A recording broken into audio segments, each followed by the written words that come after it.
In 1940, the U.S. Army made an impossible demand: design a revolutionary military vehicle in just 11 days, build a prototype in 49, and deliver 70 vehicles in 75 days. Only 2 companies dared to try. What happened next created not just a war-winning weapon, but the grandfather of every SUV and 4x4 you see today. This is the incredible story of how the Willys Jeep helped win World War II.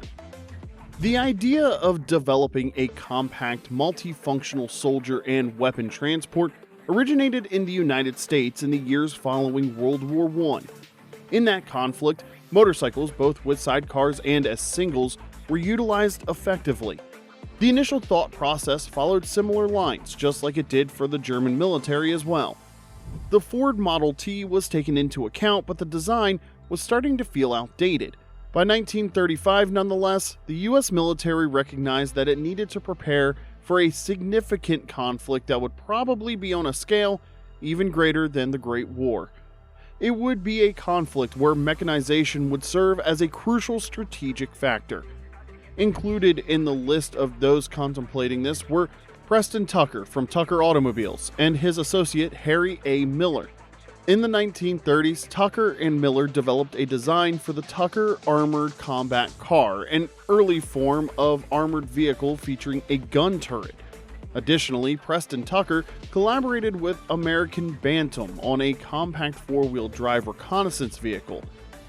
It's 1940 and the world is at war. While Europe burns, the United States Department of War finally springs into action. On July 11th, they sent out an ambitious call to 135 American manufacturers. They needed a revolutionary vehicle, and they needed it fast. The specifications were demanding: a nimble four-wheel drive machine that could carry 3 soldiers with precise measurements that would make it perfect for military operations. But here's the kicker: manufacturers had just 11 days to submit their bids, 49 days to create a prototype, and 75 days to produce 70 vehicles. Out of those 135 companies, only 2 dared to step up: American Bantam and Willys Overland. Enter the heroes of our story: Harold Christ, Bantam's chief engineer, and Carl Probst, a freelance engineer recruited with the Army's persuasion. These men had racing in their blood. With Christ's background at prestigious automakers like Duesenberg and Stoops, what they accomplished next was nothing short of miraculous. In just 2 days, they produced the blueprints that would birth a legend. The vehicle they created became known as the Blitz Buggy, nicknamed after the Nazi air raids terrorizing Britain at the time. Built in Butler, Pennsylvania, it was a masterpiece of American engineering ingenuity. Using mostly existing Bantam parts, they fitted it with a custom 4-wheel drivetrain from Spicer and a Continental engine that barely met the Army's torque requirements. Sure, it was a bit overweight at 1,840 pounds, well above the Army's target of 1,300, but this heavy weight would prove its worth with its successor, the Bantam BRC-40, showing it could pull anti-tank guns across the battlefield. On September 23, 1940, the Blitz Buggy made its historic drive to Camp Holabird, Maryland, where the Army would put it through its paces. This wasn't just another military vehicle. It was the beginning of a legacy, as the Blitz Buggy would pave the way for the iconic Willys Jeep, a vehicle that would help win World War II and revolutionize military transportation forever. In an unexpected turn of events, Bantam's remarkable achievement with the Blitz Buggy wouldn't secure their place in military history. Despite their incredible 48-hour blueprint miracle, the Army had other plans. They knew Bantam lacked both the production capacity and financial backing to meet the massive wartime demand. In what must have felt like a slap in the face to Bantam, the Army took their blueprints and handed them to both Willys and Ford.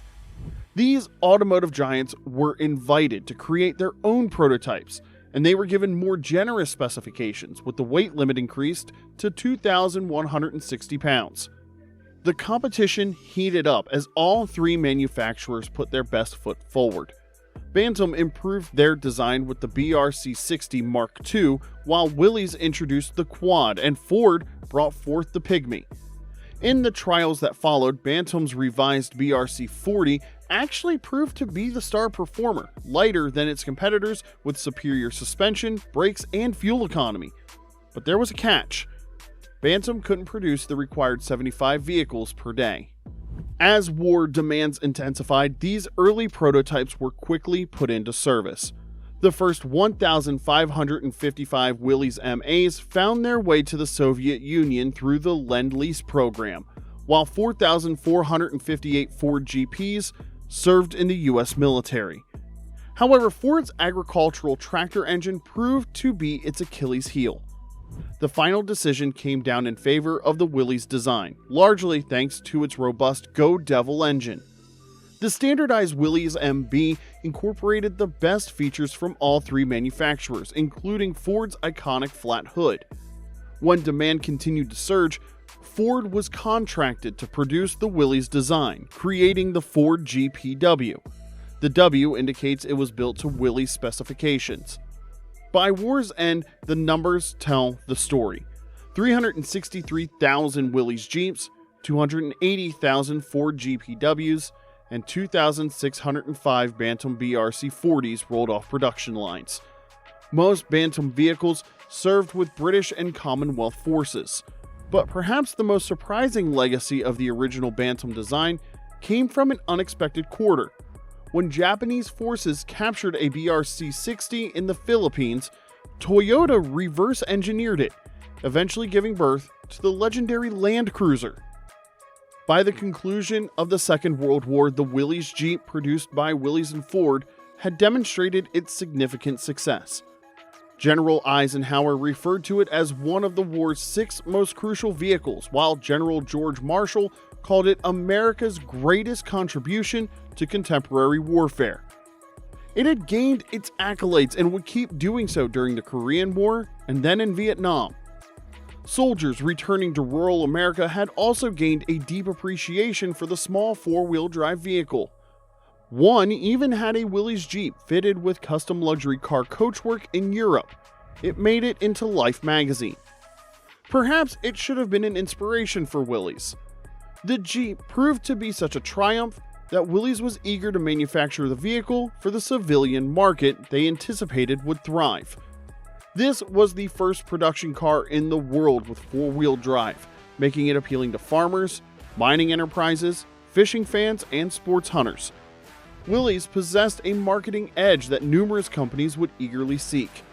Across the globe, the US and Allied forces either sold or distributed enormous quantities of surplus Willys Jeeps from the war. The Willys Jeep was set to become the top 4-wheel drive vehicle in the world. What was required was for Willys to establish themselves to capitalize on those global markets with dealerships, parts distributions, and service centers. In the post-war years, a legal battle erupted over the iconic Jeep name. When Willys tried to trademark it in 1943, they hit a roadblock. American Bantam, the original creators of the Blitz Buggy, had something to say about that. After all, the Department of War had handed Bantam's blueprints to Willys and Ford with instructions to improve them. The Federal Trade Commission ruled in 1948 that Willys couldn't claim to be the Jeep's creator. But when American Bantam went bankrupt in 1950, Willys finally won the rights to the name. They'd already been quick to market, launching their civilian Jeep in 1945, while the war was fresh in everyone's mind.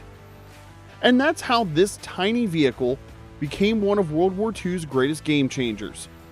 The Willys Jeep didn't just help win a war, it revolutionized how we think about vehicles entirely. Every time you see a 4x4 cruising down the street or an SUV tackling an off-road trail, you're looking at the Jeep's descendants.